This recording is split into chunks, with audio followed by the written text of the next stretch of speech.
नैमिषारण्य में दीर्घ सत्र के अंत में मुनियों के पास वायु देवता का आगमन, उनका सत्कार तथा ऋषियों के पूछने पर वायु के द्वारा पशुपाश एवं पशुपति का तात्विक विवेचन। सूत जी कहते हैं, मुनीश्वरों, उस समय उत्तम व्रत का पालन करने वाले उन महाभाग महर्षियों ने उस देश में महादेव जी की आराधना करते हुए एक महान यज्ञ का आयोजन किया। वह यज्ञ जब आरंभ हुआ तब महर्षियों को सर्वथा आश्चर्यजनक जान पड़ा। तदनंतर समय बीतने पर जब प्रचुर दक्षिणाओं से युक्त वह यज्ञ समाप्त हुआ तब ब्रह्मा जी की आज्ञा से वायुदेव स्वयं वहां पधारे।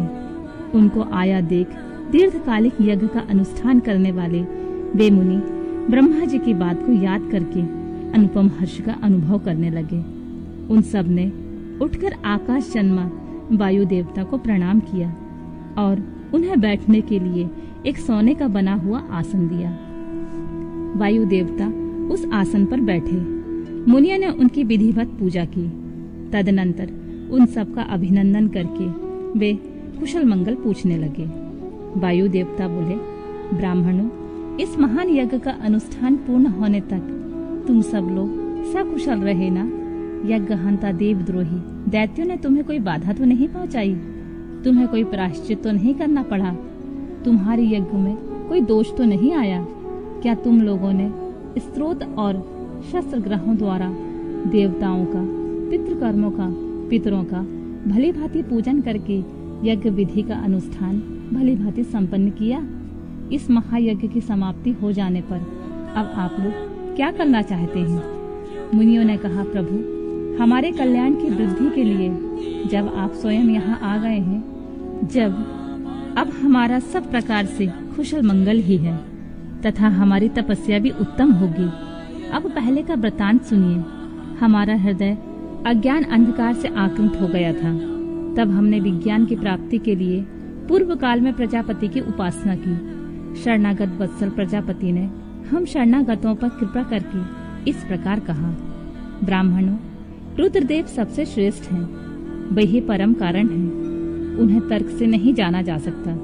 भक्तिमान पुरुष ही उनके स्वरूप को ठीक ठाक देखता और समझता है। भक्ति भी उनकी कृपा से ही मिलती है और उस कृपा से ही परमानंद की प्राप्ति होती है। अतः उनकी कृपा प्रसाद को प्राप्त करने के लिए तुम लोग नैमिषारण्य में यज्ञ का आयोजन करो। दीर्घ काल तक चलने वाले उस यज्ञ के द्वारा परम कारण रुद्रदेव की आराधना करो। यज्ञ के अंत में उन रुद्रदेव की कृपा प्रसाद से वायु देवता वहां पधारेंगे। उनके मुख से वहां तुम्हें ज्ञान लाभ प्राप्त होगा और उससे कल्याण की प्राप्ति होगी। महाभाग, ऐसा आदेश देकर परमेश्वरी ने हम सबको यहाँ भेजा। हम इस देश में आपके आगमन की प्रतीक्षा करते हुए 1 सहस्र दिव्य वर्षों तक दीर्घकालिक यज्ञ के अनुष्ठान में लगे रहे। अतः इस समय आपके आगमन के सिवा हमारे लिए कोई दूसरी प्रार्थनीय वस्तु नहीं है। दीर्घ काल से यज्ञ अनुष्ठान में लगे हुए उन महर्षियों का यह पुरातन वृतांत सुनकर वायु देवता मन ही मन प्रसन्न हो मुनियों से घिरे हुए वहां बैठे रहे। फिर उन सब के पूछने पर उनके भक्ति भाव की वृद्धि के लिए उन्होंने भगवान शंकर की सृष्टि आदि ऐश्वर्य को संक्षेप से बताया। नैमिषारण्य के ऋषियों ने पूछा, देव, आपने ईश्वर विषय ज्ञान कैसे प्राप्त किया तथा आप अव्यक्ता जन्मा ब्रह्मा जी के शिष्य किस प्रकार हुए? वायु देवता बोले, महर्षियों, 19वें कल्प का नाम श्वेत लोहित कल्प समझना चाहिए। उस कल्प में चतुर्मुख ब्रह्मा जी ने सृष्टि की कामना से तपस्या की। उनकी उस तीव्र तपस्या से संतुष्ट हो स्वयं उनके पिता देवादिदेव महेश्वर ने उन्हें दर्शन दिया। वे दिव्य कुमारावस्था में युक्त रूप धारण करके रूपवानों में श्रेष्ठ श्वेत नामक मुनि होकर दिव्य वाणी बोलते हुए उनके सामने उपस्थित हुए। वेदों के अधिपति तथा सबके पालक पिता महेश्वर का दर्शन करके गायत्री सहित ब्रह्मा जी ने उन्हें प्रणाम किया और उन्हीं से उत्तम ज्ञान पाया। ज्ञान पाकर विश्वकर्मा चतुर्मुख ब्रह्मा संपूर्ण चराचर भूतों की सृष्टि करने लगे। साक्षात परमेश्वर शिव से सुनकर ब्रह्मा जी ने अमृत रूप का ज्ञान प्राप्त किया था। इसीलिए मैंने तपस्या के बल से उन्हीं के मुख से उस ज्ञान को उपलब्ध किया। मुनियों ने पूछा, आपने वह कौन सा ज्ञान प्राप्त किया जो सत्य से भी परम सत्य और शुभ है तथा जिसमें उत्तम निष्ठा रखकर पुरुष परमानंद को प्राप्त करता है?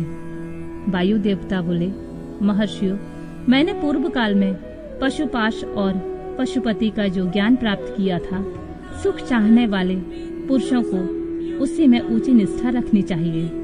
अज्ञान से उत्पन्न होने वाला दुख ज्ञान से भी दूर होता है। वस्तु के विवेक का नाम ज्ञान है। वस्तु के 3 भेद बताए गए हैं, जड़, प्रकृति, चेतन जीव और उन दोनों का नियंता परमेश्वर। इन तीनों को क्रम से पाश, पशु और पशुपति कहते हैं। तत्व पुरुष है प्रारंभ। इन तीनों तत्वों को क्षर, अक्षर तथा उन दोनों से अतीत कहते हैं। अक्षर ही पशु कहा गया है। क्षर तत्व का नाम ही पाश है और क्षर और अक्षर दोनों से परे जो परम तत्व है उसी को पति या पशुपति कहते हैं। प्रकृति को ही क्षर कहा गया है, पुरुष को ही अक्षर कहा गया है। जो इन दोनों को प्रेरित करता है वह क्षर और अक्षर दोनों में से भिन्न तत्व परमेश्वर कहा गया है। माया का ही नाम प्रकृति है। पुरुष उस माया से आवृत है। मल और कर्म के द्वारा प्रकृति का पुरुष के साथ संबंध होता है। शिव ही उन दोनों के प्रेरक ईश्वर हैं। माया महेश्वर की शक्ति है। चित स्वरूप जीव उस माया से आवृत है। चेतन जीव को आच्छादित करने वाला अज्ञानमय पाशी मल कहलाता है। उससे शुद्ध हो जाने पर जीव स्वतः शिव हो जाता है। वह विशुद्धि शिवत्व है। मुनियों ने पूछा, सर्वव्यापी चैतन्य को माया किस हेतु से आवृत करती है? किस लिए पुरुष को आवरण प्राप्त होता है और किस उपाय से उसका निवारण होता है? वायु देवता बोले, व्यापक तत्व को भी आंशिक आवरण प्राप्त होता है, क्योंकि कला आदि भी व्यापक है। भोग के लिए किया गया कर्म ही उस आवरण में कारण है। मल का नाश होने से वह आवरण दूर हो जाता है। कला, विद्या, राग, काल और नियति, इन्हीं को कला कहते हैं। कर्म फल का जो उपभोग करता है उसी का नाम पुरुष है। कर्म 2 प्रकार के हैं, पुण्य कर्म और पाप कर्म। पुण्य कर्म का फल सुख और पाप कर्म का फल दुख है। कर्म अनादि है और फल का उपभोग कर लेने पर उसका अंत हो जाता है। यद्यपि जड़ कर्म का चेतन आत्मा से कुछ संबंध नहीं है, तथापि अज्ञानवश जीव ने उसे अपने आप में मान रखा है। भोग कर्म का विनाश करने वाला है। प्रकृति को भोग्य कहते हैं और भोग का साधन है शरीर। बाहरी इंद्रियां और अंतःकरण उसके द्वार हैं। अतिशय भक्ति भाव से उपलब्ध हुए महेश्वर की कृपा प्रसाद से मल का नाश होता है और मल का नाश हो जाने पर पुरुष निर्मल शिव के समान हो जाता है। विद्या पुरुष की ज्ञान शक्ति की और कला उसकी क्रिया शक्ति को अभिव्यक्त करने वाली होती है। राग भोग्य वस्तु के लिए क्रिया में प्रवृत्त करने वाला होता है। काल उसमें अवेक्षक होता है। उसकी नियति उसे नियंत्रण में रखने वाली होती है। अव्यक्त रूप जो कारण है वह त्रिगुणमय है। उसी से जड़ जगत की उत्पत्ति होती है और उसी में उसका लय होता है। तत्व चिंतक पुरुष उस अव्यक्त को ही प्रधान और प्रकृति कहते हैं। सत्व, रज और तम, ये तीनों गुण प्रकृति से प्रकट होते हैं। तिल में तेल की भांति वे प्रकृति में सूक्ष्म रूप से विद्यमान रहते हैं। सुख और उसके हेतु को संक्षेप में सात्विक कहा गया है। दुख और उसके हेतु राजसकार हैं तथा जड़ता और मोह वे तमोगुण के कार्य हैं। सात्विक की वृत्ति ऊर्ध्व को ले जाने वाली है, तामसी वृत्ति अधोगति में डालने वाली है तथा राजसी वृत्ति मध्यम स्थिति में रखने वाली है। 5 तन्मात्राएं, 5 भूत, 5 ज्ञानेंद्रियां, 5 कर्मेंद्रियां तथा प्रधान, चित्त, बुद्धि, अहंकार और मन, ये 4 अंतःकरण सब मिलकर 24 तत्व होते हैं। इस प्रकार संक्षेप से ही विकार सहित अव्यक्त प्रकृति का वर्णन किया गया है। कारणावस्था में रहने पर इसे अव्यक्त कहते हैं और शरीर आदि के रूप में जब यह कार्यावस्था को प्राप्त होता है तब उसकी व्यक्त संज्ञा होती है। ठीक उसी तरह जैसे कारणावस्था में स्थित होने पर जिसे हम मिट्टी कहते हैं, वही कार्यावस्था में घट आदि नाम धारण कर लेती है। जैसे घट आदि का कार्य मृत्यु के आदि कारण से भी अधिक भिन्न नहीं है, उसी प्रकार शरीर आदि व्यक्त पदार्थ अव्यक्त से अधिक भिन्न नहीं है। इसीलिए एकमात्र अव्यक्त ही कारण उनका आधारभूत शरीर तथा भोग्य वस्तु है, दूसरा कोई नहीं। मुनियों ने पूछा, प्रभु, बुद्धि, इंद्रिय और शरीर से व्यतिरिक्त किसी आत्मा नामक वस्तु की वास्तविक स्थिति कहाँ है? वायु देवता बोले, महर्षियों, सर्वव्यापी चेतन का बुद्धि, इंद्रिय और शरीर से पार्थक्य अवश्य है। आत्मा नामक कोई पदार्थ निश्चय ही विद्यमान है, परंतु उसकी सत्ता में किसी हेतु की उपलब्धि बहुत ही कठिन है। सत्पुरुष बुद्धि, इंद्रिय और शरीर को आत्मा नहीं मानते, क्योंकि स्मृति बुद्धि का ज्ञान अनियत है तथा उसे संपूर्ण शरीर का एक साथ अनुभव नहीं होता। इसीलिए वेदों और वेदांत में आत्मा को पूर्वानुभूत विषयों का स्मरण करता संपूर्ण ज्ञेय पदार्थों में व्यापक तथा अंतर्यामी कहा जाता है।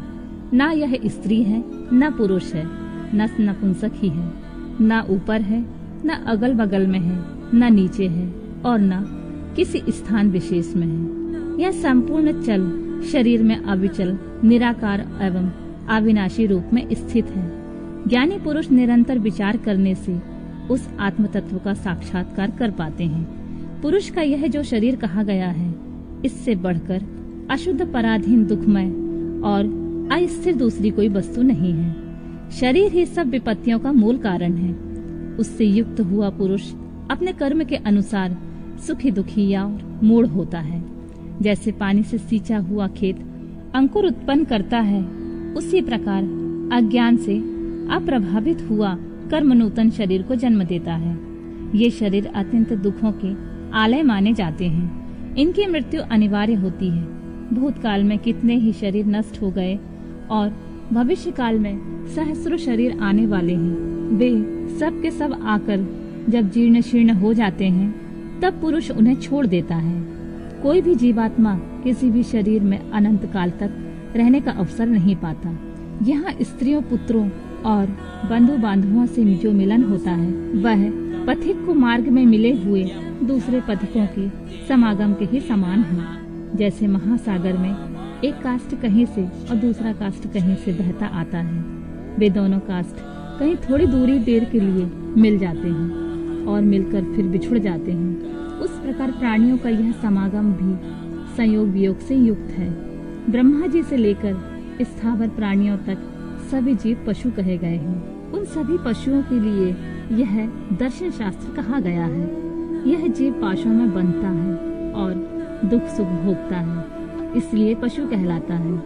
यह ईश्वर की लीला का साधन भूत है, ऐसा ज्ञानी महात्मा कहते हैं। महेश्वर की महत्ता का प्रतिपादन वायु देवता कहते हैं, महर्षियों, इस विश्व का निर्माण करने वाला कोई पति है जो अनंत रमणीय गुणों का आश्रय कहा गया है। वही पशुओं को पाश से मुक्त कराने वाला है। उसके बिना संसार की सृष्टि कैसे हो सकती है, क्योंकि पशु अज्ञानी और पाश अचेतन है। प्रधान परमाणु आदि जितने भी जड़ तत्व हैं, उन सब का कर्ता वह पति ही है। यह बात स्वयं समझ में आ जाती है। किसी बुद्धिमान या चेतन कारण के बिना इन जड़ तत्वों का निर्माण कैसे संभव है। पशु, पाश और पति का जो वास्तव में पृथक पृथक स्वरूप है, उसे जानकर ही ब्रह्मवेता पुरुष योनि से मुक्त होता है। क्षर और अक्षर ये दोनों एक दूसरे से संयुक्त होते हैं। पति या महेश्वर ही व्यक्ताव्यक्त जगत का भरण पोषण करते हैं। वे ही जगत को बंधन से छुड़ाने वाले हैं। भोक्ता, भोग और प्रेरक, ये तीन ही तत्व ज्ञान जानने योग्य हैं। विज्ञ पुरुष के लिए इनसे भिन्न कोई दूसरी वस्तु जानने योग्य नहीं है। सृष्टि के आरंभ से ही एक ही रुद्रदेव विद्यमान रहते हैं, दूसरा कोई नहीं होता। वे ही इस जगत की सृष्टि करके इसकी रक्षा करते हैं और अंत में सबका संहार कर डालते हैं। उनके सब ओर नेत्र हैं, सब ओर मुख हैं और सब ओर भुजाएं हैं और सब ओर चरण हैं। ये ही सबसे पहले देवताओं में ब्रह्मा जी को उत्पन्न करते हैं। श्रुति कहती है कि रुद्रदेव सबसे श्रेष्ठ महान ऋषि हैं। मैं इन महान अमृत स्वरूप अविनाशी पुरुष परमेश्वर को जानता हूँ। इनकी अंग कांति सूर्य के समान है। ये प्रभु अज्ञान अंधकार से परे विराजमान है। इन परमात्मा से परे और कोई दूसरी वस्तु नहीं है। इनमें अत्यंत सूक्ष्म और इनसे अधिक महान और कुछ भी नहीं है। यह सारा जगत परिपूर्ण है।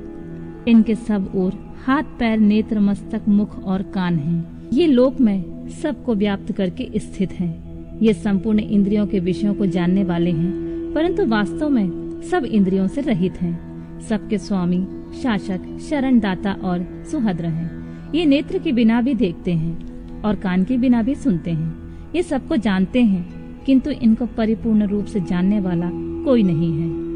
इन्हें परम पुरुष कहते हैं। ये अणु से भी अत्यंत अणु और महान से भी परम महान है। ये अविनाशी महेश्वर इस जीव की हृदय गुफा में निवास करते हैं। एक साथ रहने वाले दो पक्षी एक ही वृक्ष का आश्रय लेकर रहते हैं। उनमें से एक तो वृक्ष के कर्म रूप फल का स्वाद ले लेकर उपभोग करता है, किंतु दूसरा उस वृक्ष के फल का उपभोग न करता हुआ केवल देखता रहता है। जीवात्मा इस वृक्ष के प्रति आसक्ति में डूबा हुआ है, अतः मोहित होकर शोक करता रहता है। जब वह कभी भक्त कृपा से भक्त सेवित परम कारण रूप परमेश्वर का और उनकी महिमा का साक्षात्कार कर लेता है, तब शोक रहित हो सुखी हो जाता है। छंद, यज्ञ, ग्रंथ तथा भूत, वर्तमान और भविष्य संपूर्ण विश्व का वह माया भी रचता है और माया से ही उसमें प्रविष्ट होकर रहता है। प्रकृति को ही माया समझना चाहिए और महेश्वर ही वह माया भी है। ये विश्वकर्मा महेश्वर ही परम देवता परमात्मा है, जो सबके हृदय में विराजमान है। उन्हें जानकर ही पुरुष परमानंदमय अमृत का अनुभव करता है। ब्रह्मा से भी श्रेष्ठ असीम एवं अविनाशी परमात्मा में विद्या और अविद्या दोनों गुण भाव से स्थित हैं। विनयशील जड़ वर्ग को ही यहाँ अविद्या कहा गया है और अविनाशी जीव को विद्या नाम दिया गया है। जो उन दोनों विद्या और अविद्या पर शासन करते हैं, वे महेश्वर उनसे सर्वथा भिन्न विलक्षण हैं। ये प्रतापी महेश्वर इस जगत में समष्टि भूत और इंद्रिय वर्ग रूप एक एक जाल को अनेक प्रकार से रचकर इसका विस्तार करते हैं। फिर अंत में संहार करके सबको अनेक प्रकार से एक में परिणित कर देते हैं तथा पुनः सृष्टि काल में सबकी पूर्ववत रचना करके सब पर आधिपत्य करते हैं। जैसे सूर्य अकेला ही ऊपर नीचे तथा अगल बगल की दिशाओं को प्रकाशित करता हुआ स्वयं भी दीदीप्तमान होता है, उसी प्रकार ये भजनीय परमेश्वर अकेले ही समस्त कारण रूप पृथ्वी आदि तत्वों का नियमन करते हैं। श्रद्धा और भक्ति के भाव से प्राप्त होने योग्य आश्रय रहित कहे जाने वाले जगत की उत्पत्ति और संहार करने वाले कल्याण स्वरूप एवं 16 कलाओं की रचना कर उन महादेव को जो जानते हैं, वे शरीर के बंधन को सदा के लिए त्याग देते हैं, अर्थात जन्म मृत्यु के चक्कर से छूट जाते हैं। वे ही परमेश्वर तीनों कालों से परे निष्कल सर्वज्ञ त्रिगुणाधीश्वर एवं साक्षात परात्पर ब्रह्मा है। संपूर्ण विश्व उन्हीं का रूप है। वे सबकी उत्पत्ति के कारण होकर भी स्वयं अजन्मा है, स्तुति के योग्य हैं, प्रजाओं के पालक, देवताओं के भी देवता और संपूर्ण जगत के लिए पूजनीय हैं। अपने हृदय में विराजमान उन परमेश्वर की हम उपासना करते हैं, जो काल आदि से परे, जिनमें यह समस्त प्रपंच को प्रकट होता है, जो धर्म के पालक, पाप के नाशक, भोगों के स्वामी तथा संपूर्ण विश्व के धाम हैं, जो ईश्वरों के भी परम महेश्वर, देवताओं के भी परम देवता तथा पतियों के भी परम पति, उन भुवनेश्वर के भी ईश्वर महादेव को हम सब परे जानते हैं। उनके शरीर रूप कार्य और इंद्रियां तथा मन रूपी कारण नहीं है। उनके समान और उनसे अधिक इस जगत में कोई नहीं दिखाई देता।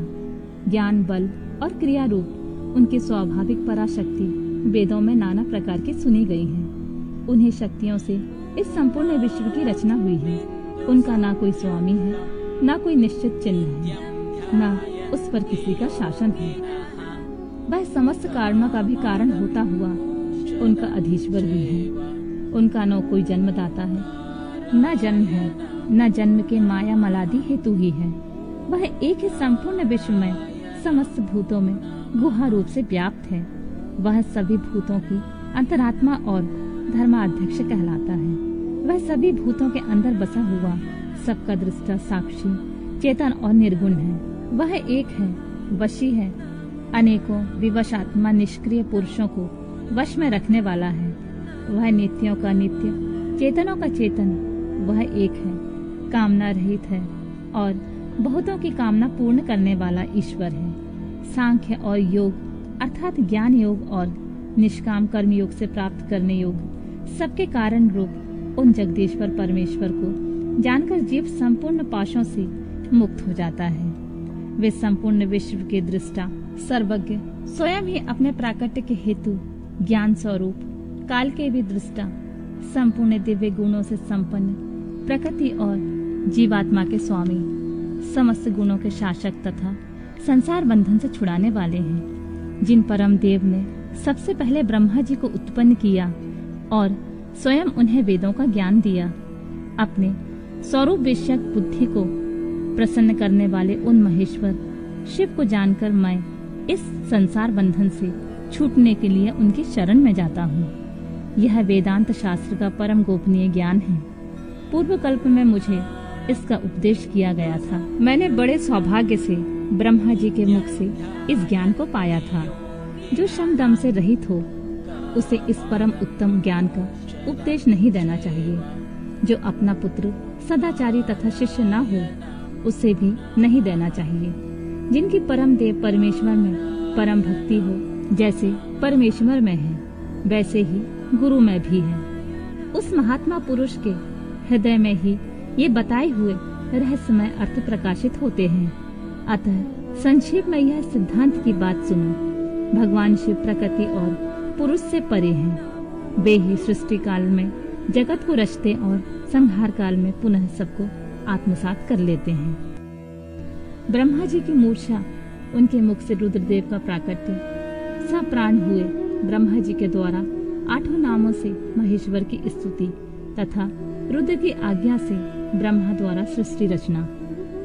तदनंतर काल महिमा, प्रलय, ब्रह्मांड की स्थिति तथा सर्ग आदि का वर्णन करके वायु देवता ने कहा, पहले ब्रह्मा जी ने 5 मानस पुत्रों को उत्पन्न किया जो उनके ही समान थे।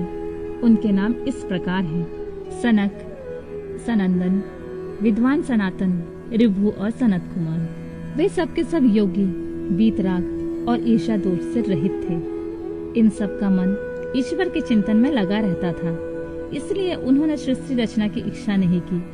सृष्टि से विरत हो सनत आदि महात्मा जब चले गए, जब ब्रह्मा जी ने पुनः सृष्टि की इच्छा से बड़ी भारी तपस्या की। इस प्रकार दीर्घ काल तक तपस्या करने पर जब कोई काम न बना, तब उनके मन में बहुत दुख हुआ। उस दुख से क्रोध प्रकट हुआ। क्रोध से आविष्ट होने पर ब्रह्मा जी के दोनों नेत्रों से आंसू की बूंदें गिरने लगी। उन अश्रु बिंदुओं से भूत प्रेत उत्पन्न हुए। अश्रु से उत्पन्न हुए उन सब भूत प्रेतों को देखकर ब्रह्मा जी ने अपनी निंदा की। उस समय क्रोध और मोह के कारण उन्हें तीव्र मूर्छा आ गई। क्रोध से आविष्ट हुए प्रजापति ने मूर्छित होने पर अपने प्राण त्याग दिए। तब प्राणों के स्वामी भगवान नील रोहित रुद्र अनुपम कृपा प्रसाद प्रकट करने के लिए ब्रह्मा जी के मुख से प्रकट हुए। उन जगदीश्वर प्रभु ने अब तक 11 रूपों में प्रकट किया।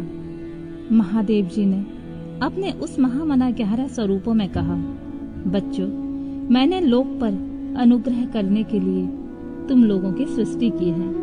अतः तुम आलस्य रहित हो संपूर्ण लोक में स्थापना, हित साधन तथा प्रजा सनातन की वृद्धि के लिए प्रयत्न करो। महेश्वर के ऐसा कहने पर वे रोने और चारों ओर दौड़ने लगे। रोने और दौड़ने के कारण उनका नाम रुद्र हुआ। जो रुद्र हैं वे निश्चय ही प्राण हैं। जो प्राण हैं वे ही महात्मा रुद्र हैं। तत्पश्चात ब्रह्मपुत्र महेश्वर ने दया करके मरे हुए देवता परमेष्ठी ब्रह्मा जी को पुनः प्राण दान दिया। ब्रह्मा जी के शरीर में प्राणों के लौट आने पर रुद्रदेव का मुख प्रसन्नता से खिल उठा।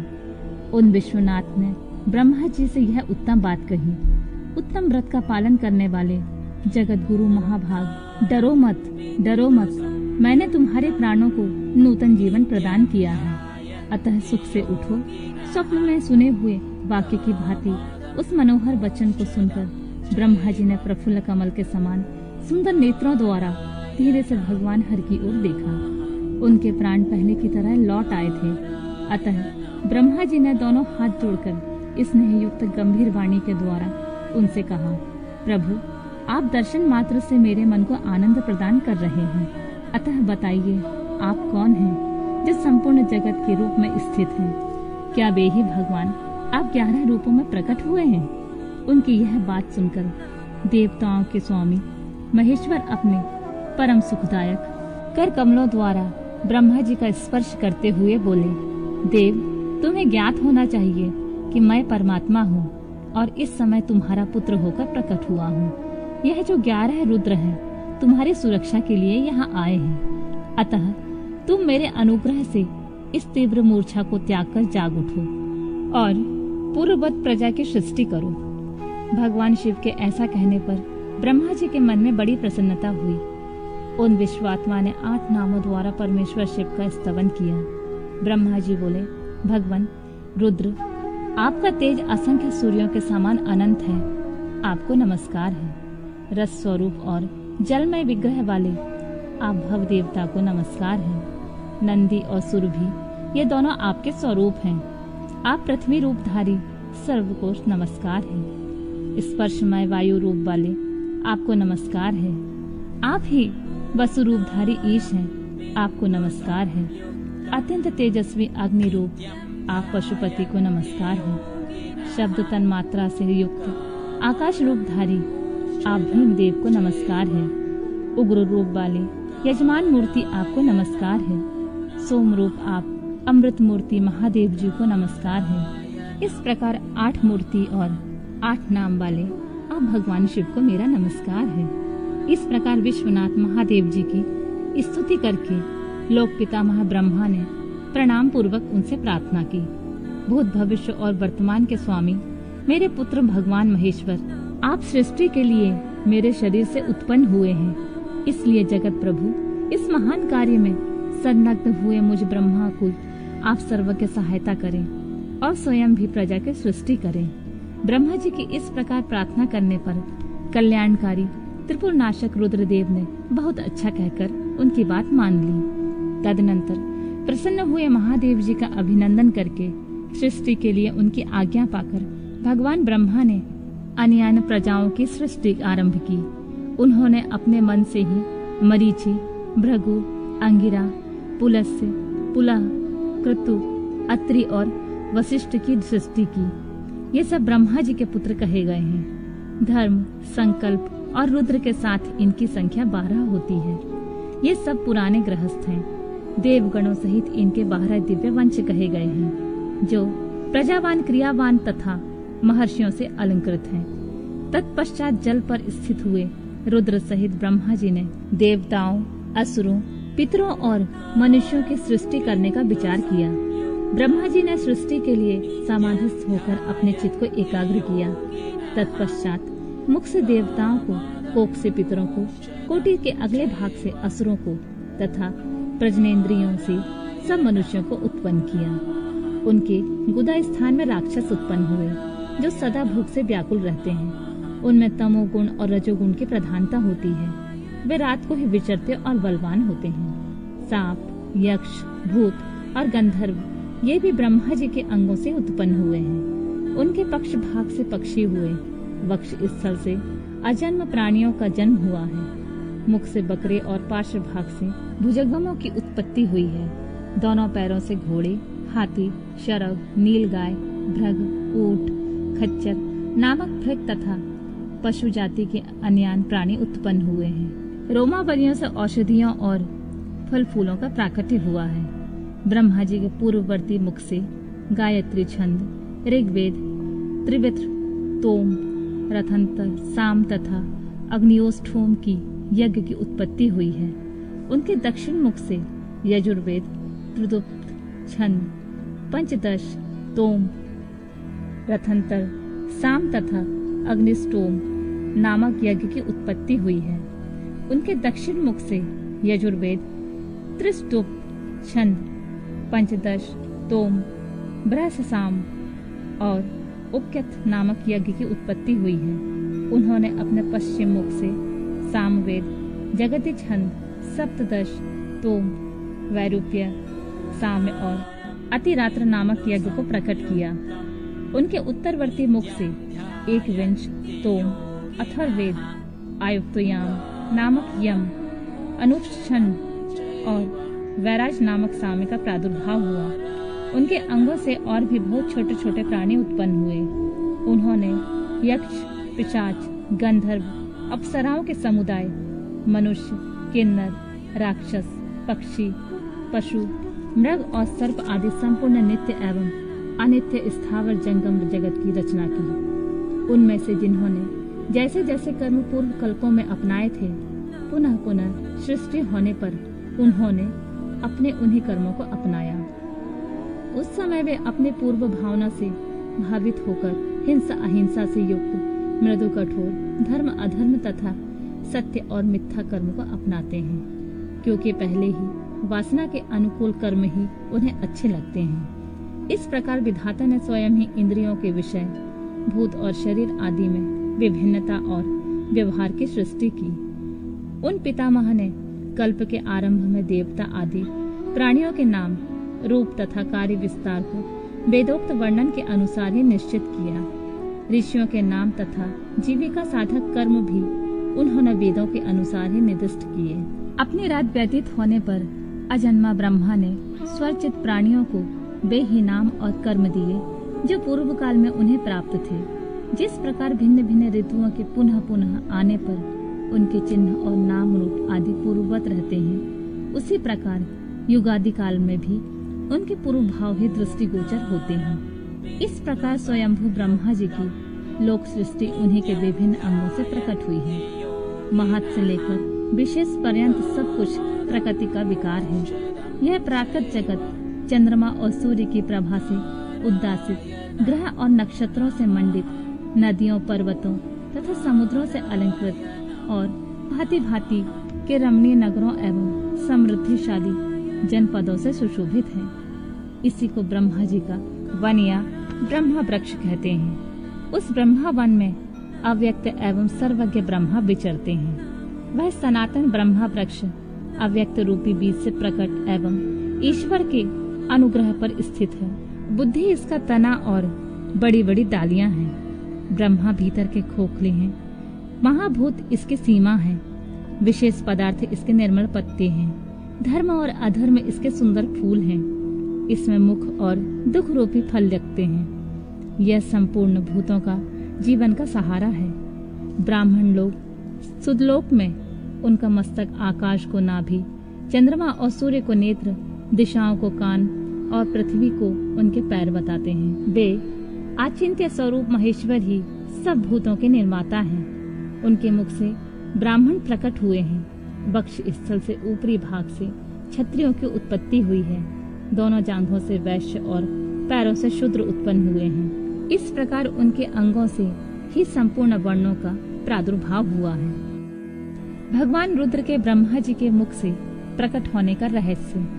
रुद्र के महामहिम स्वरूप का वर्णन, उनके द्वारा रुद्रगणों की सृष्टि तथा ब्रह्मा जी के रोकने से उनका सृष्टि से विरत होना। ऋषि बोले, प्रभु आपने चतुर्मुख ब्रह्मा के मुख से परमात्मा रुद्रदेव की सृष्टि बताई है। इस विषय में हमको संशय होता है। जो प्रलय काल में कुपित होकर ब्रह्मा, विष्णु और अग्नि सहित समस्त लोक का संहार कर डालते हैं, जिन्हें ब्रह्मा और विष्णु भय से प्रणाम करते हैं, जिन लोक संहारकारी महेश्वर के वश में दोनों सदा रहते हैं, जिन महादेव ने पूर्व काल में ब्रह्मा और विष्णु को अपने शरीर से प्रकट किया था, जो प्रभु सदा ही उन दोनों के योगक्षेम का निर्वाह करने वाले हैं, वे आदि देव पुरातन पुरुष भगवान रुद्र अव्यक्त जन्मा ब्रह्मा जी के पुत्र कैसे हो गए? तात, भगवान ब्रह्मा ने मुनियों से जैसी बात बताई थी वह सब आप ठीक ठीक कहिए। भगवान शिव के उत्तम यश का श्रवण करने के लिए हमारे हृदय में बड़ी श्रद्धा है। वायु देवता ने कहा, ब्राह्मणों, तुम सब लोग जिज्ञासा में कुशल हो, अतः तुमने यह बहुत ही उचित प्रश्न किया है।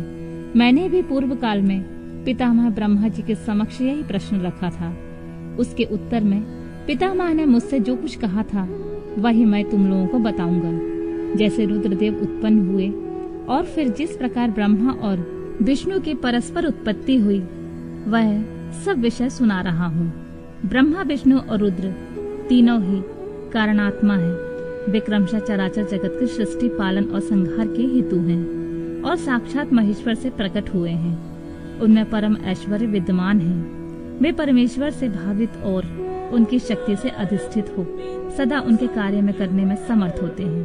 पूर्व काल में पिता महेश्वर ने ही उन तीनों को तीनों कर्मों में नियुक्त किया था। ब्रह्मा जी की सृष्टि काल में, विष्णु की रक्षा कार्य में तथा रुद्र की संहार कार्य में नियुक्ति हुई थी। कल्पांतर में परमेश्वर शिव के प्रसाद से रुद्रदेव ने ब्रह्मा और नारायण की सृष्टि की थी। इसी तरह दूसरे कल्प में जगन्मय ब्रह्मा ने रुद्र और विष्णु को उत्पन्न किया था। फिर कल्पांतर में भगवान विष्णु ने भी रुद्र तथा ब्रह्मा जी की सृष्टि की थी। इस तरह पुनः ब्रह्मा ने नारायण की और रुद्रदेव ने ब्रह्मा की सृष्टि की। इस प्रकार विभिन्न कल्पों में ब्रह्मा, विष्णु और महेश्वर परस्पर उत्पन्न होते और एक दूसरे का हित चाहते हैं। उन कल्पों के वृतांत को लेकर महर्षिगण उनके प्रभाव का वर्णन किया करते हैं। प्रत्येक कल्प में भगवान रुद्र के आविर्भाव का जो कारण है उसे मैं बता रहा हूँ। उन्हीं के प्रादुर्भाव से ब्रह्मा जी की सृष्टि का प्रभाव अविच्छिन्न रूप से चलता रहा। ब्रह्मांड से उत्पन्न होने वाले ब्रह्मा प्रत्येक कल्प में प्रजा की सृष्टि करके प्राणियों की वृद्धि न होने से जब अत्यंत दुखी हो मूर्छित हो जाते तब उनके दुख की शांति और प्रजा वर्ग की वृद्धि के लिए उन कल्पों में रुद्रगण के स्वामी काल स्वरूप नील लोहित महेश्वर रुद्र अपने कारणभूत परमेश्वर की आज्ञा से ब्रह्मा जी के पुत्र होकर उन पर अनुग्रह करते हैं। वे ही तेजो राशि, अनामय, अनादि, अनंत धाता, भूत संहारक और सर्वव्यापी भगवान ईश परम ऐश्वर्य से संयुक्त परमेश्वर से भावित और सदा उन्हीं की शक्ति से अधिष्ठित हो उन्हीं के चिन्ह धारण करते हैं। उन्हीं के नाम से प्रसिद्ध हो उन्हीं के समान रूप धारण कर उनके कार्य करने में समर्थ होते हैं। इनका सारा व्यवहार उन्हीं परमेश्वर के समान होता है। ये उनकी आज्ञा के पालक हैं। सहस्त्रों सूर्यों के समान इनका तेज है।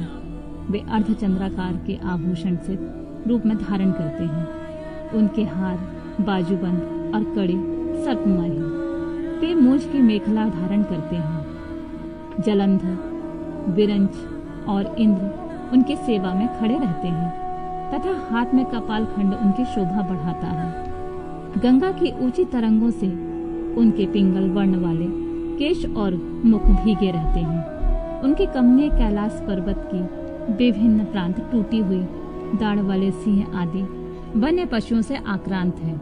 उनके बाएं कानों के पास गोलाकार कुंडल झिलमिलाता रहता है। वे महान वृषभ पर सवारी करते हैं। उनकी वाणी महान बेग की गर्जना के समान गंभीर है। कांति प्रचंड अग्नि के समान उद्दीप्त है और बल पराक्रम भी महान है। इस प्रकार ब्रह्मा पुत्र महेश्वर का विशाल रूप बड़ा भयानक है। वे ब्रह्मा जी को विज्ञान देकर सृष्टि कार्य में उनकी सहायता करते हैं। अतः रुद्र के कृपा प्रसाद से प्रत्येक कल्प में प्रजापति की प्रजा सृष्टि प्रवाह रूप से नित्य बनी रहती है। एक समय ब्रह्मा जी ने नील लोहित भगवान रुद्र से सृष्टि करने की प्रार्थना की। तब भगवान रुद्र ने मानसिक संकल्प के द्वारा बहुत से पुरुषों की सृष्टि की। वे सब के सब अपने ही समान थे। सब ने जटाजूट धारण कर रखे थे। सभी निर्भय, नीलकंठ और त्रिनेत्र थे। जरा और मृत्यु उनके पास भी नहीं पहुंचने पाती थी। चमकीले शूल उनके श्रेष्ठ आयुध थे। उन रुद्रगणों ने संपूर्ण 14 भवनों को आच्छादित कर लिया था। उन विविध रुद्रों को देखकर पितामह ने रुद्रदेव से कहा, देव देवेश्वर, आपको नमस्कार है। आप ऐसी प्रजाओं की सृष्टि ना कीजिए, आपका कल्याण हो। अब दूसरी प्रजाओं की सृष्टि कीजिए जो मरण धर्म वाली हो। ब्रह्मा जी के ऐसा कहने पर परमेश्वर रुद्र उनसे हंसते हुए बोले, मेरी सृष्टि वैसी नहीं होगी।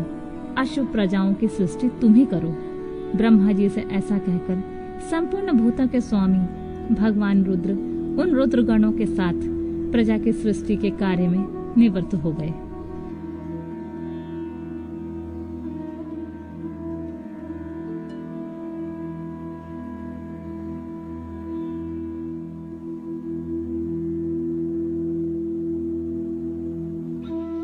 ब्रह्मा जी के द्वारा अर्धनारीश्वर रूप की स्तुति तथा उस स्रोत की महिमा। वायुदेव कहते हैं, फिर जब ब्रह्मा जी की रची हुई प्रजा ना बढ़ सकी, तब उन्होंने पुनः मैथुनी सृष्टि करने का विचार किया। इससे पहले ईश्वर से नारियों का समुदाय प्रकट नहीं हुआ था, इसीलिए तब तक पितामह मैथुनी सृष्टि नहीं कर सके थे। तब उन्होंने मन में ऐसे विचार को स्थान दिया जो निश्चित रूप से उनके मनोरथ की सिद्धि में सहायक था। उन्होंने सोचा कि प्रजाओं की वृद्धि के लिए परमेश्वर से ही पूछना चाहिए, क्योंकि उनकी कृपा के बिना ये प्रजा नहीं बढ़ सकती। ऐसा सोचकर विश्वात्मा ब्रह्मा ने तपस्या करने की तैयारी की।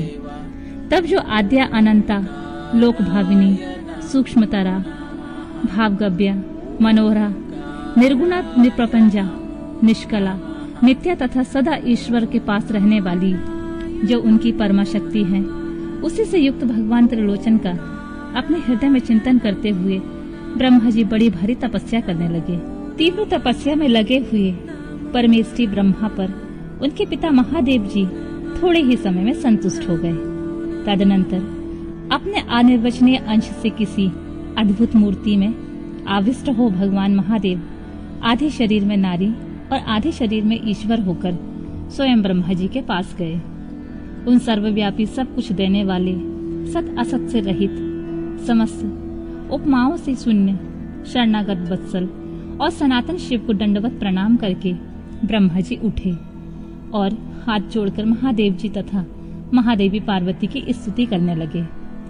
देव महादेव आपकी जय हो, ईश्वर महेश्वर आपकी जय हो, सर्वगुण श्रेष्ठ शिव आपकी जय हो, संपूर्ण देवताओं के स्वामी शंकर आपकी जय हो, प्रकृति रूपनी कल्याणमयी उमे आपकी जय हो, प्रकृति की नायिके आपकी जय हो, प्रकृति से दूर रहने वाली देवी आपकी जय हो, प्रकृति सुंदरी आपकी जय हो, अमोघ महामाया और सकल मनोरथ देने वाले देव आपकी जय हो, जय हो, अमोघ महानीला और कभी व्यर्थ न जाने वाले महान बल से युक्त परमेश्वर आपकी जय हो, जय हो, संपूर्ण जगत की माता उमे आपकी जय हो, विश्व जगन्मय आपकी जय हो, विश्व जगत दात्री आपकी जय हो, समस्त संसार की सखी सहायिके आपकी जय हो।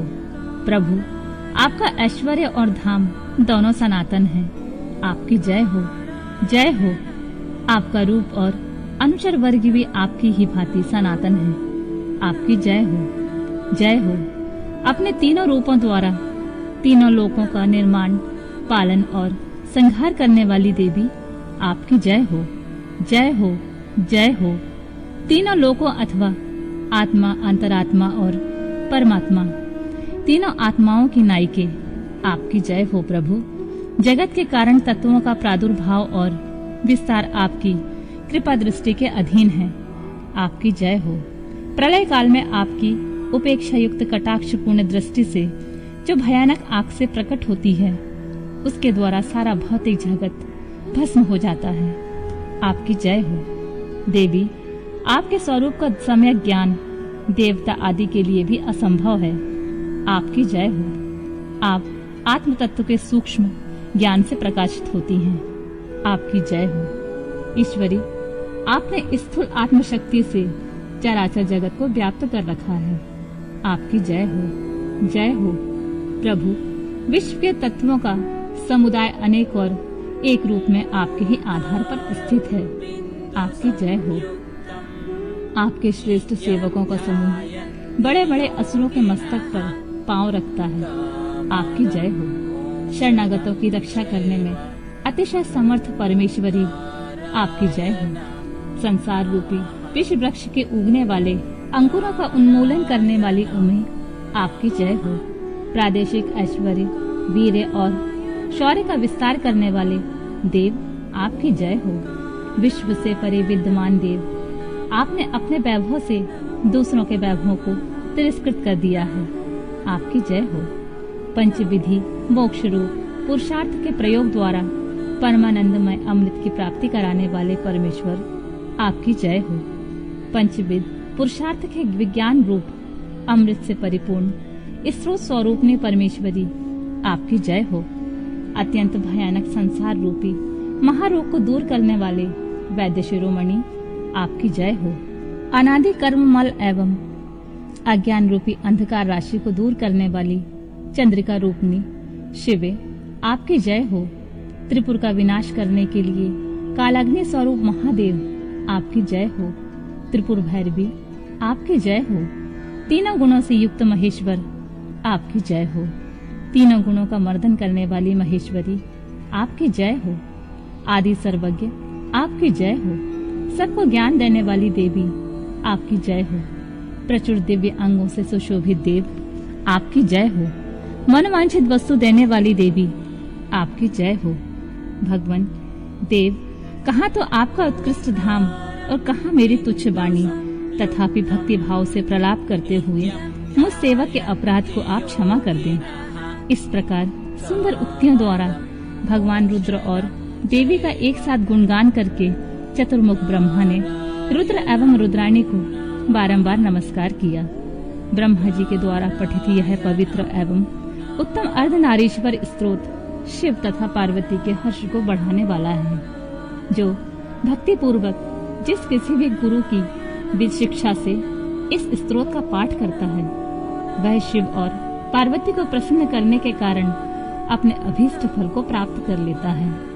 जो समस्त भुवनों के प्राणियों को उत्पन्न करने वाले हैं, जिनके विग्रह जन्म और मृत्यु से रहित हैं, तथा जो श्रेष्ठ नर और सुंदरी नारी के रूप में एक ही शरीर धारण करके स्थित हैं, उन कल्याणकारी भगवान शिव और शिवा को मैं प्रणाम करता हूँ। अगला अध्याय महादेव जी के शरीर से देवी का प्राकट्य और देवी के भूमध्य भाग से शक्ति का प्रादुर्भाव। वायु देवता कहते हैं, तदनंतर महादेव जी महामेघ की गर्जना के समान मधुर गंभीर मंगलदायिनी एवं मनोहर वाणी में बोले, ब्रह्मा, तुमने इस समय प्रजननों की वृद्धि के लिए बड़ी भारी तपस्या की है। तुम्हारी इस तपस्या से मैं संतुष्ट हूँ और तुम्हें अभीष्ट वर देता हूँ। इस प्रकार परम उदार तथा स्वभावतः मधुर वचन कहकर देवेश्वर हर ने अपने शरीर के वाम भाग से देवी रुद्राणी को प्रकट किया। जिन दिव्य गुण संपन्न देवी को ब्रह्मवेता पुरुष परमात्मा शिव की पराशक्ति कहते हैं, तथा जिनमें जन्म मृत्यु और जरा आदि विकारों का प्रवेश नहीं है, वे भवानी उस समय शिव के अंग से प्रकट हुई, जिनका परम भाव देवताओं को भी ज्ञात नहीं है। वे समस्त देवताओं को भी अधीश्वर देवी अपने स्वामी के अंग से प्रकट हुई। उन सर्वलोक महेश्वरी परमेश्वरी को देखकर विराट पुरुष ब्रह्मा ने प्रणाम किया और उन सर्वज्ञ सर्वव्यापिनी सूक्ष्म अपनी प्रभा से इस संपूर्ण जगत को प्रकाशित करने वाली यह पराशक्ति महादेवी से इस प्रकार प्रार्थना की। ब्रह्मा जी बोले, सर्व जगन्मयी देवी, महादेव जी ने सबसे पहले मुझे उत्पन्न किया और प्रजा के सृष्टि के कार्य में लगाया। इनकी आज्ञा से मैं समस्त जगत की सृष्टि करता हूँ, किंतु देवी मेरे मानसिक संकल्प से रचे गए देवता आदि समस्त प्राणी बारंबार सृष्टि करने पर भी आगे नहीं बढ़ रहे हैं। अतः अब मैं मैथुनी सृष्टि करके ही अपनी सारी प्रजा को बढ़ाना चाहता हूँ। आपके पहले नारी कुल का प्रादुर्भाव नहीं हुआ था, इसलिए नारी कुल की सृष्टि करने के लिए मुझ में शक्ति नहीं है। संपूर्ण शक्तियों का आविर्भाव आपसे ही होता है। अतः सर्वत्र सबको सब प्रकार की शक्ति देने वाली आप वरदायिनी माया देवेश्वरी से प्रार्थना करता हूँ। संसार भय को दूर करने वाली सर्वव्यापिनी देवी, इस चराचर जगत की वृद्धि के लिए आप अपने एक अंश से मेरे पुत्र दक्ष की पुत्री हो जाइए। ब्रह्मा योनि ब्रह्मा के इस प्रकार याचना करने पर देवी रुद्राणी ने अपनी रसोई के मध्य भाग से अपने ही समान कांतिमयी एक शक्ति प्रकट की। उसे देखकर देव देवेश्वर हर ने हंसते हुए कहा, तुम तपस्या द्वारा ब्रह्मा जी की आराधना करके उनका मनोरथ पूर्ण करो। परमेश्वर शिव की इस आज्ञा को शिरोधार्य करके वह देवी ब्रह्मा जी की प्रार्थना के अनुसार दक्ष की पुत्री हो गयी। इस प्रकार ब्रह्मा जी को ब्रह्म रूपिणी अनुपम शक्ति देकर देवी शिवा महादेव जी के शरीर में प्रविष्ट हो गयीं। फिर महादेव भी अंतर्ध्यान हो गए। तभी से इस जगत के भीतर स्त्री जाति का भोग प्रतिष्ठित हुआ और मैथुन द्वारा प्रजा की सृष्टि का कार्य चलने लगा। मुनिवरों, इससे ब्रह्मा जी को भी आनंद और संतोष प्राप्त हुआ। देवी से शक्ति के प्रादुर्भाव का सारा प्रसंग मैंने तुम्हें कह सुनाया। प्राणियों की सृष्टि के लिए प्रसंग में इस विषय का वर्णन किया गया है। यह पुण्य की वृद्धि करने वाला है, अतः अवश्य सुनने योग्य है। जो प्रतिदिन देवी से शक्ति के प्रादुर्भाव की इस कथा का कीर्तन करता है, उसे सब प्रकार का पुण्य प्राप्त होता है तथा वह शुभ लक्षण पुत्र पाता है। अगला अध्याय। भगवान शिव का पार्वती तथा पार्षदों के साथ मंदराचल पर जाकर रहना। शुभ निशुंभ के वध के लिए ब्रह्मा जी की प्रार्थना से शिव का पार्वती को काली कहकर कुपित करना और काली का गौरी होने के लिए तपस्या के निमित्त जाने की आज्ञा मानना। वायु देवता कहते हैं, इस प्रकार महादेव जी से ही सनातन पराशक्ति को पाकर प्रजापति ब्रह्मा मैथुनी सृष्टि करने की इच्छा लेकर स्वयं भी आधे शरीर में अद्भुत नारी और आधे शरीर में पुरुष हो गए। आधे शरीर से जो नारी उत्पन्न हुई वह उनकी शतरूपा ही प्रकट हुई थी। ब्रह्मा जी ने अपने आधे पुरुष शरीर से विराट को उत्पन्न किया। वे विराट पुरुष ही स्वयंभू मनु कहलाते हैं। देवी शतरूपा ने अत्यंत दुष्कर तपस्या करके उद्दीप्त यश वाले मनु को ही पति रूप में प्राप्त किया। इसके पश्चात मनु के वंश तथा दक्ष यज्ञ विध्वंस आदि के प्रसंग सुनाकर वायु देवता ने यह बताया कि भगवान शंकर ने दक्ष तथा देवताओं के अपराध क्षमा कर दिए। तदनंतर ऋषियों ने पूछा, प्रभु, अपने गणों और देवी के साथ अंतर्ध्यान होकर भगवान शिव कहाँ गए, कहाँ रहे और क्या करके विरत हुए? वायुदेव बोले, महर्षियों, पर्वतों में श्रेष्ठ और विचित्र कंदराओं से सुशोभित जो परम सुंदर मंदराचल है, वही अपनी तपस्या के प्रभाव से देवादिदेव महादेव का प्रिय निवास स्थान हुआ। उसने पार्वती और शिव को अपने सिर पर ढोने के लिए बड़ा भारी तप किया और सुदीर्घ काल के बाद उसे अपने चरणार बिंदों के स्पर्श का सुख प्राप्त हुआ। उस पर्वत के सौंदर्य का विस्तार पूर्वक वर्णन सहस्रों मुख द्वारा 100 करोड़ों वर्षों में भी नहीं किया जा सकता। उसके सामने समस्त पर्वतों का सौंदर्य तुच्छ हो जाता है।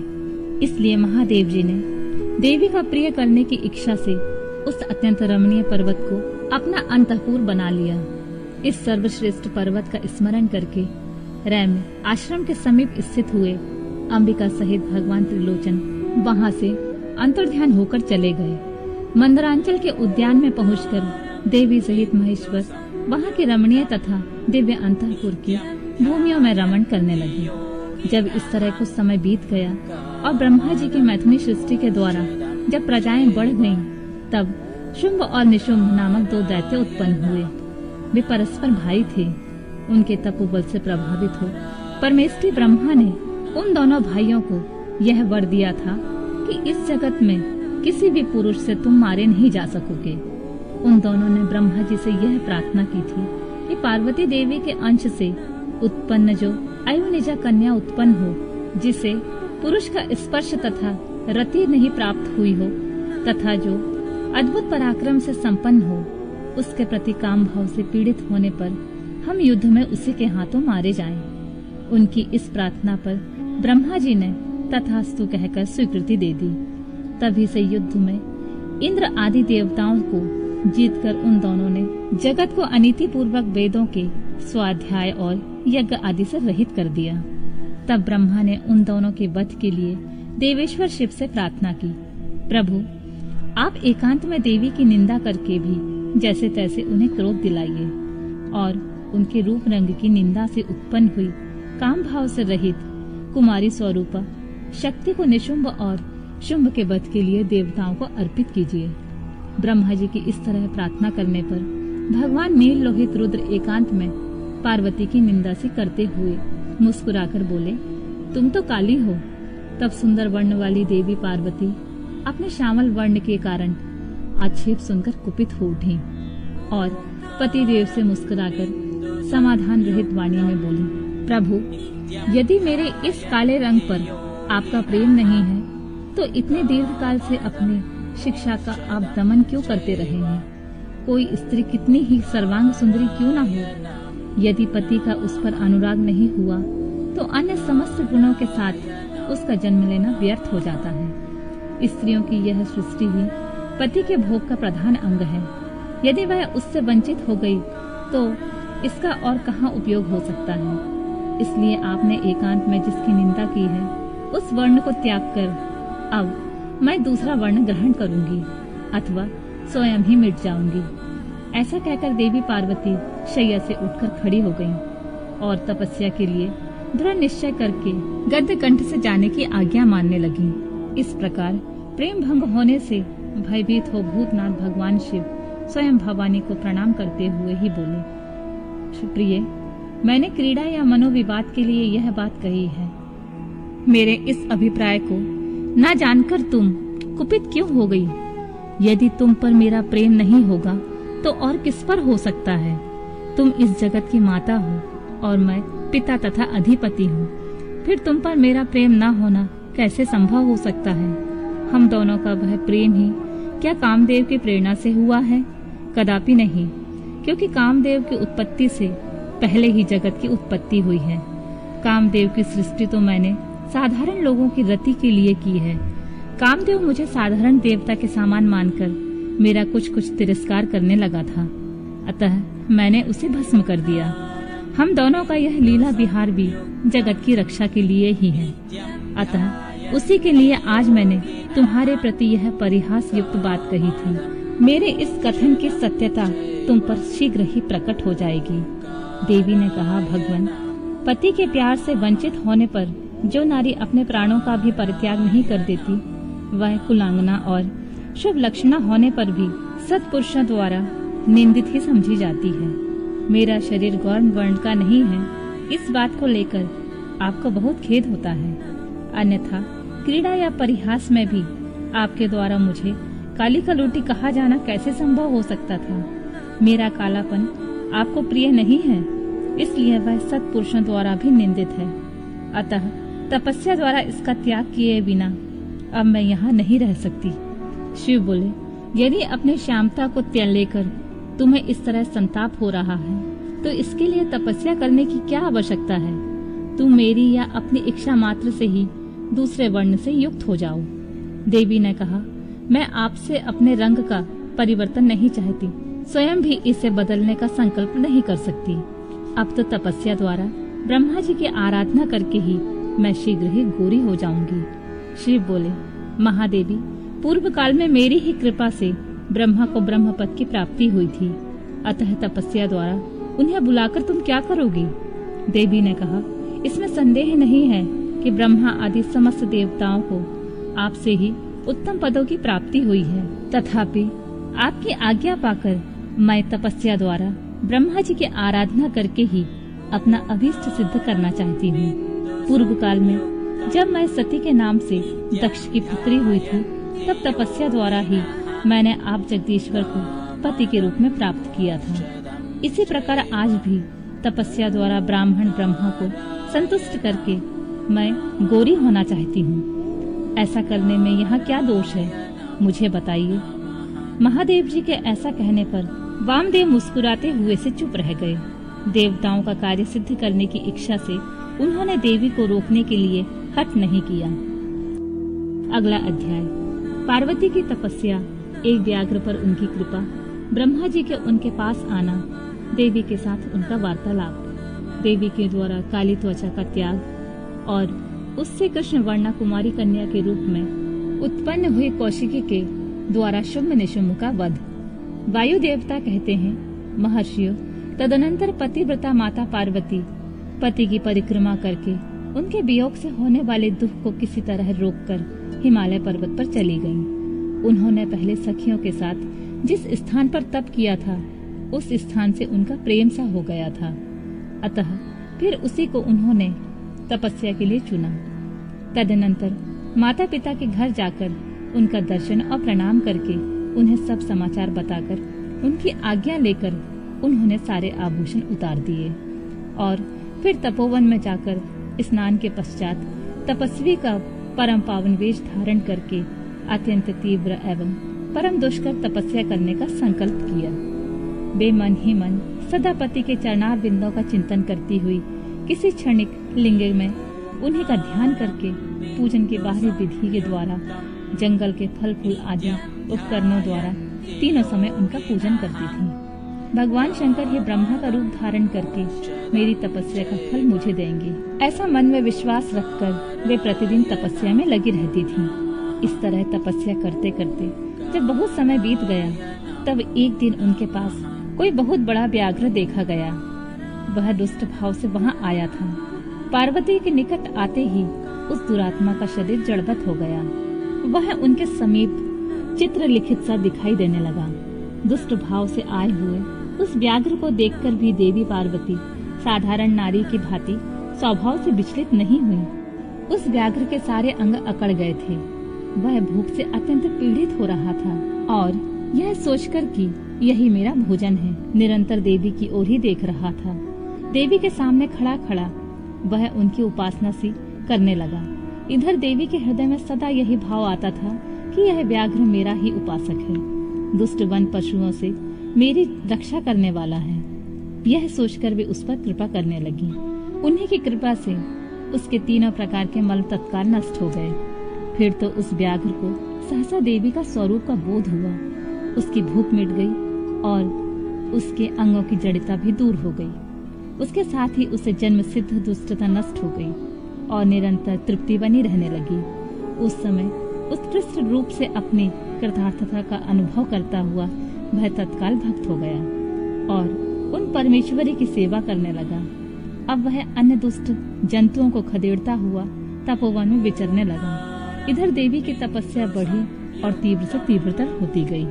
देवता शुंभ आदि दैत्यों के दुराग्रह से दुखी हो ब्रह्मा जी की शरण में गए। उन्होंने शत्रु पीड़ा जनित अपने दुख को उनसे निवेदन किया।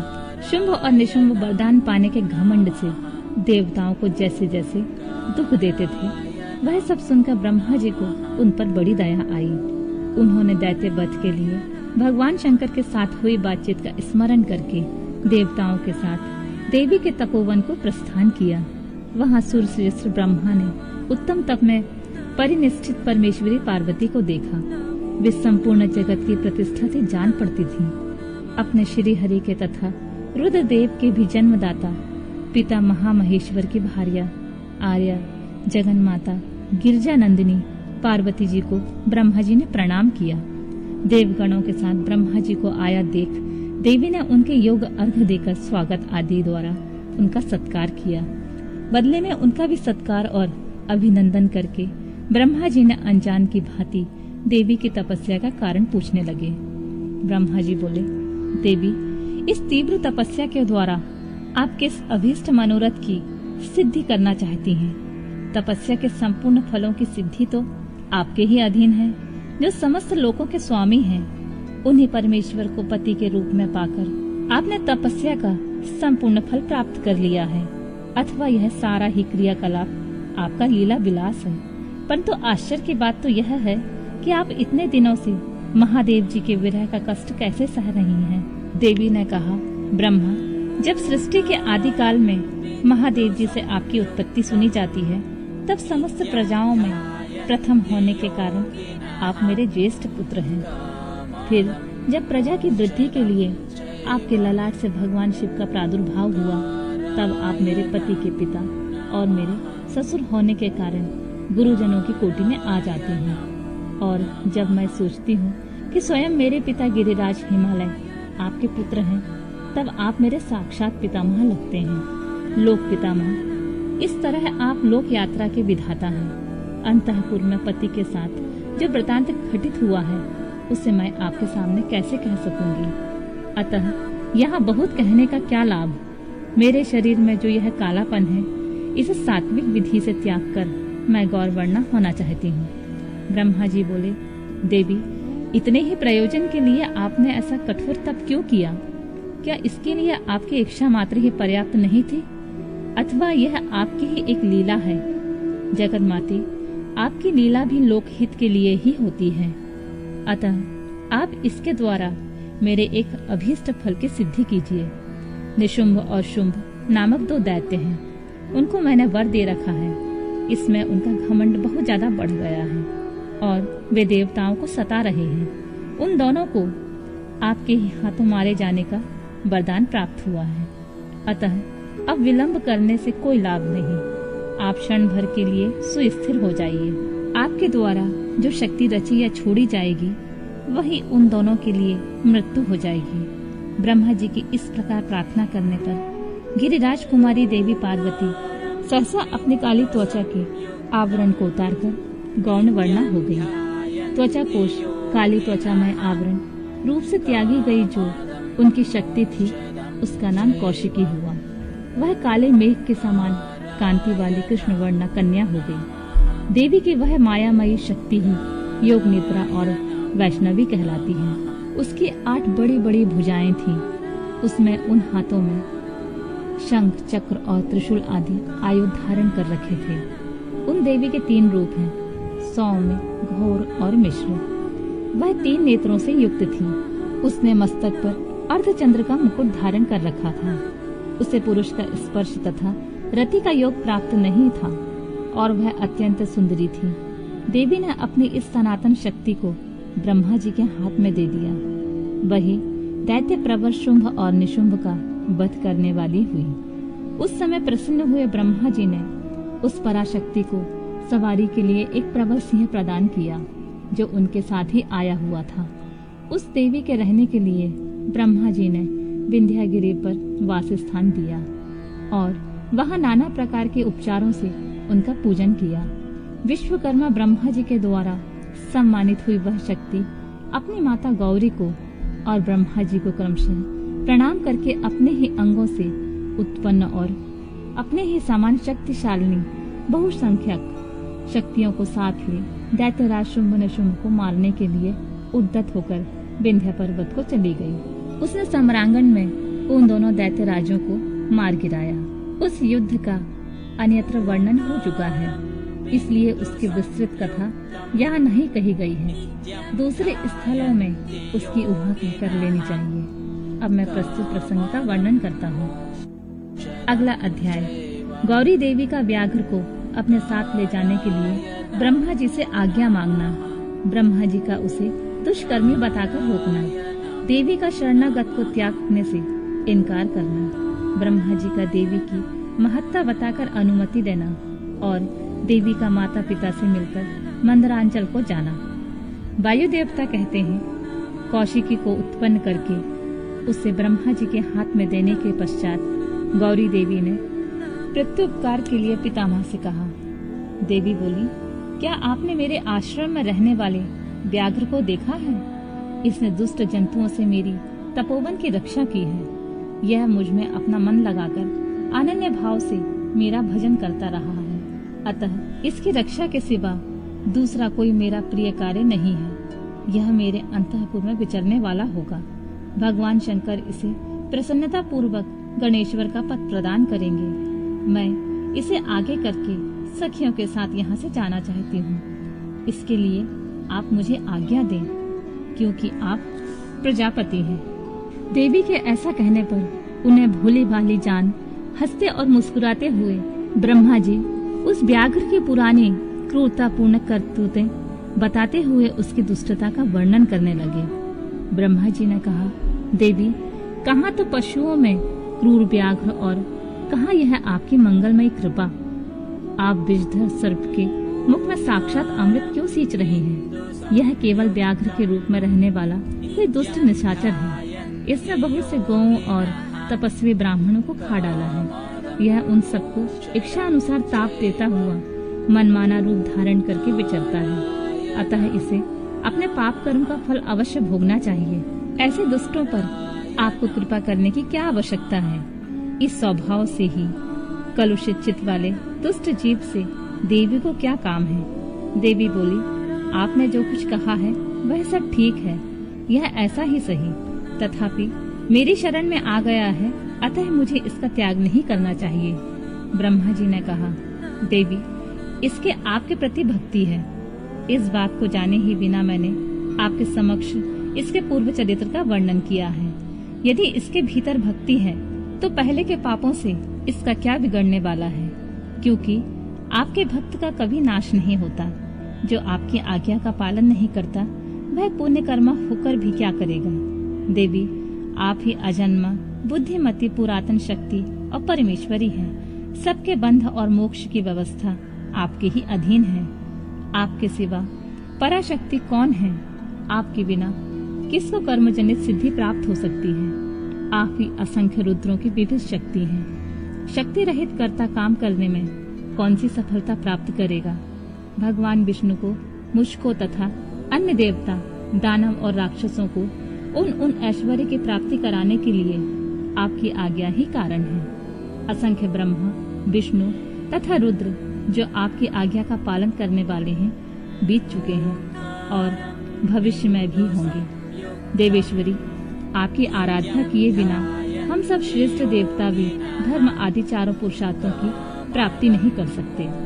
आपके संकल्प से ब्रह्मत्व और स्थावरत्व की तत्काल फेरबदल भी हो जाता है, अर्थात ब्रह्मा स्थावर हो जाता है और स्थावर ब्रह्मा, क्योंकि पुण्य और पाप के फलों की व्यवस्था आपने ही की है।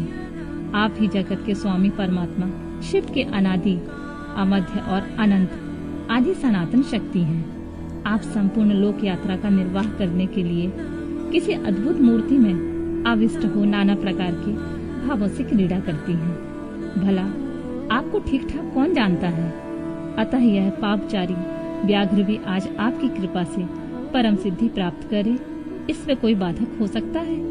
इस प्रकार उसके परम तत्व का स्मरण कराकर ब्रह्मा जी ने जब उचित प्रार्थना की, तब गौरी देवी तपस्या से निवृत्त हुई। तदनंतर देवी के आज्ञा ले ब्रह्मा जी अंतर्ध्यान हो गए। फिर देवी ने अपने वियोग को न सह सकने वाले माता पिता मैना और हिमवान का दर्शन करके उन्हें प्रणाम कर नाना प्रकार से आश्वासन दिया। इसके बाद देवी ने तपस्या के प्रेमी तपोवन के वृक्षों को देखा। वे उनके सामने फूलों की वर्षा कर रहे थे। ऐसा जान पड़ता था मानो उनसे होने वाले वियोग के शोक से पीड़ित हो वे आंसू बरसा रहे हों। अपनी शाखाओं पर बैठे हुए विहंगमों के कलरवों से व्यास से मानो वे व्याकुलता पूर्वक नाना प्रकार से दीनतापूर्ण विलाप कर रहे थे। तदनंतर पति के दर्शन के लिए उतावली हो उस व्याघ्र को औरस पुत्र की भांति स्नेह से आगे करके सखियों से बातचीत करती और देह की दिव्य प्रभा से दसों दिशाओं को उद्दीप्त करती हुई गौरी देवी मंदरांचल की ओर चली गई, जहाँ संपूर्ण जगत के आधार सृष्टा, पालक और संहारक पतिदेव महेश्वर विराजमान थे। अगला अध्याय। मंदरांचल पर गौरी देवी का स्वागत। महादेव जी के द्वारा उनके और अपने उत्कृष्ट स्वरूप का अविच्छेद्य संबंध का प्रकाश तथा देवी के साथ आए हुए व्याघ्र को उनका गणाध्यक्ष बनाकर अंतःपुर के द्वार पर सोमनंदी नाम से प्रतिष्ठित करना। ऋषियों ने पूछा, अपने शरीर को दिव्य गौण वर्ण से युक्त बनाकर गिरिराज कुमारी देवी पार्वती ने जब मंदरांचल प्रदेश में प्रवेश किया, तब वे अपने पति से किस प्रकार मिली। प्रवेश काल में उनके भवन द्वार पर रहने वाले गणेश्वरों ने क्या किया तथा महादेव जी ने उन्हें देखकर उस समय उनके साथ कैसा बर्ताव किया। वायु देवता ने कहा, जिस प्रेम गर्भित रस के द्वारा अनुरागी पुरुष के मन का हरण हो जाता है, उस परम रस का ठीक ठाक वर्णन करना असंभव है। द्वारपाल बड़ी उतावली से उनकी राह देख रहे थे। उनके साथ ही महादेव जी भी देवी के आगमन के लिए उत्सुक थे। जब वे भवन में प्रवेश करने लगी, तब शंकित हो उन प्रेम जनित भावों से वे उनकी ओर देखने लगे। देवी भी उनकी ओर उन्हीं भावों से देख रही थी। उस समय उस भवन में रहने वाले श्रेष्ठ पार्षदों ने देवी की वंदना की। फिर देवी ने विनय युक्त वाणी द्वारा भगवान त्रिलोचन को प्रणाम किया। वे प्रणाम करके अभी उठने ही नहीं पाई थीं कि परमेश्वर ने उन्हें दोनों हाथों से पकड़कर बड़े आनंद के साथ हृदय से लगा लिया। फिर मुस्कुराते हुए वे एकटक नेत्रों से उनके मुख चंद्र की सुधा का पान करने लगे। फिर उनसे बातचीत करने के लिए उन्होंने पहले अपनी ओर से वार्ता आरंभ की। देवादिदेव महादेव जी बोले, सर्वांग सुंदरी प्रिय, क्या तुम्हारी यह मनोदशा दूर हो गई, जिसके रहते तुम्हारे क्रोध के कारण मुझे अनुनय विनय का कोई भी उपाय नहीं सूझता था। यदि साधारण लोगों की भांति हम दोनों ने भी एक दूसरे के अप्रिय का कारण विद्यमान है, तब तो इस जगत का नाश ही समझना चाहिए। मैं अग्नि के मस्तक पर स्थित हूँ और तुम सोम के। हम दोनों से ही यह अग्नि सोमात्मक जगत प्रतिष्ठित है। जगत के हित के लिए स्वेच्छा से शरीर धारण करके विचरने वाले हम दोनों के वियोग में यह जगत निराधार हो जाएगा। इसमें शास्त्र और युक्ति से निश्चित किया हुआ दूसरा हेतु भी है। यह स्थावर जंगम रूप जगत वाणी और अर्थमय ही है। तुम साक्षात वाणीमय अमृत हो और मैं अर्थमय परम उत्तम अमृत हूँ। ये दोनों अमृत एक दूसरे से विलग कैसे हो सकते हैं? तुम मेरे स्वरूप का बोध कराने वाली विद्या हो और मैं तुम्हारे दिए हुए विश्वासपूर्ण बोध से जानने योग्य परमात्मा हूँ। हम दोनों क्रमशः विद्यात्मा और वेदात्मा हैं। फिर हमसे वियोग होना कैसे संभव है? मैं अपने प्रयत्न से जगत की सृष्टि और संहार नहीं करता। एकमात्र आज्ञा से ही सबकी सृष्टि और संहार उपलब्ध होते हैं। वह अत्यंत गौरवपूर्ण आज्ञा तुम ही हो। ऐश्वर्य का एकमात्र सार आज्ञा है, क्योंकि वही स्वतंत्रता का लक्षण है। आज्ञा से वियुक्त होने पर मेरा ऐश्वर्य कैसा होगा? हम लोगों का एक दूसरे से विलग होकर रहना कभी संभव नहीं है। देवताओं के कार्य की सिद्धि के उद्देश्य से ही मैंने उस समय उस दिन लीला पूर्वक व्यंग वचन कहा था। तुम्हें भी तो यह बात अज्ञात नहीं थी, फिर तुम कुपित कैसे हो गई? अतः यही कहना पड़ता है कि तुमने मुझ पर भी जो क्रोध किया था वह त्रिलोकी की रक्षा के लिए ही था, क्योंकि तुम में ऐसी कोई बात नहीं है जो जगत के प्राणियों का अनर्थ करने वाली हो। इस प्रकार प्रिय वचन बोलने वाले साक्षात परमेश्वर शिव के प्रति श्रृंगार रस के सारभूत भावों को प्राकृतिक जन्मभूमि देवी पार्वती अपने पति से कही हुई यह मनोहर बात सुनकर इसे सत्य जानकर मुस्कुराकर रह गईं। लज्जावश कोई उत्तर न दे सकी, केवल कौशिकी के यश का वर्णन छोड़कर, और उन्होंने कुछ नहीं कहा। देवी ने कौशिकी के विषय में जो कुछ कहा उसका वर्णन करता हूँ। देवी बोली, भगवान, मैंने जिस कौशिकी की सृष्टि की है उसे क्या आपने नहीं देखा है? वैसी कन्या ना तो इस लोक में हुई है ना होगी। यूँ कहकर देवी ने उसे विंध्य पर्वत पर निवास करने के लिए तथा सम्रांगण में शुंभ और निशुंभ का वध करके उन पर विजय पाने का प्रसंग सुनाकर उसके बल पराक्रम का वर्णन किया।